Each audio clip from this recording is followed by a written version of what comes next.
Congressman Matt Cartwright of Pennsylvania. Representative Cartwright, thank you for being here.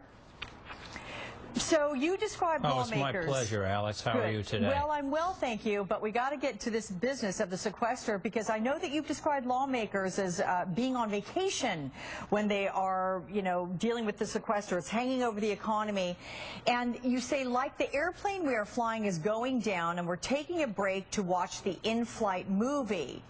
So what are you talking about? Is this sort of a lack of urgency from both sides because there's no incentive for Democrats nor Republicans to cut a deal here? I am not saying that at all, Alex. I'm saying that the House leadership on the Republican side, which controls the schedule, controls the calendar, they have every power to bring us back to D.C., to go back to our desks on the floor of the House and work out the problem. With 10 days to go before this ridiculous sequester takes place, we don't get back to Washington. Instead, we have what we call a district work week scheduled. In other words, people are working on things ridiculous. I think that even to see the Republican House leadership working hardest on blaming President Obama for the sequester is foolish. What we have is Speaker Boehner making posters about President Obama, trying to call it the Obama Quester, sort of the way they did with Obamacare. Making all of the blame the president's. Well, here's the problem. When two sides agree to a deal, to a stopgap measure like the sequester, if they both agreed to it, how is it the fault of one more than the other? Well, but and what we have going on right now is...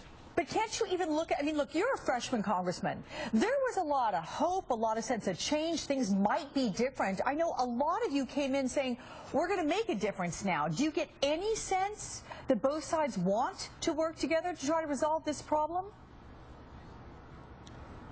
Oh, Alex, I get a sense that not only is there a feeling among all of the freshman Democrats and Republicans that we want to come together and find a way out of this ridiculous sequester situation. I get that sense from Republicans who are senior in the ranks, higher up Republicans, higher up Democrats. I believe that there are a lot of people in the House who do want to get together and work on this. We need to be in Washington rolling up our sleeves and tackling this problem, but the House Republican leadership is not inviting us back to work on it. It's ridiculous. Okay, but you are back in on Monday, so you have, what, 4 days before it kicks in.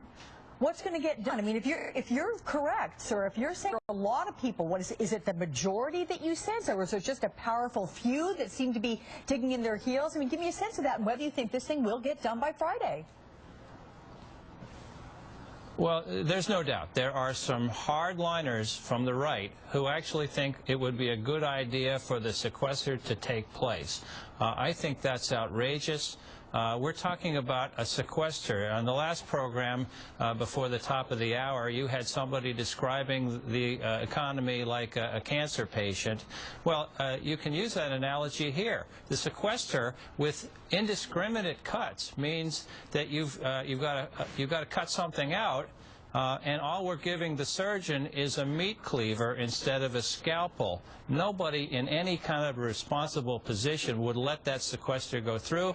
And the fact that there are some members of Congress who would like to see the sequester go through, I find that absolutely astonishing, and I think that it has to be replaced with something sensible. But even beyond the politicians, let's look at folks in your particular community who are going to hear about all sorts of things, from the fact that there are going to be meat inspectors that are furloughed, so we're not even sure about the quality and availability of our meat, to what you heard us talking about with the air traffic controllers, Ray LaHood, the Secretary of Transportation, saying we're going to have delays of 90 minutes, not to mention what kind of security problems that poses. And in northeastern Pennsylvania, again, you're a freshman congressman from there, is it the Tobyhanna Army Depot? That's in your district. That's looking to close, what, have 1,000 furloughs there? The National Guard's going to send out notices as early as Friday. So reaction from your constituents, how's that going? Well, I'm very proud to represent the 5,400 families who are supported by the Tobyhanna Army Depot. They do incredibly good communications refurbishing work for Army equipment. And yes, they be facing stark cuts for no good reason. And here's the problem. It doesn't just hurt our economy, which is in its fragile recovery. It doesn't just hurt jobs, which it would in my district, as in many other districts that depend on defense spending. It hurts our nation's military preparedness.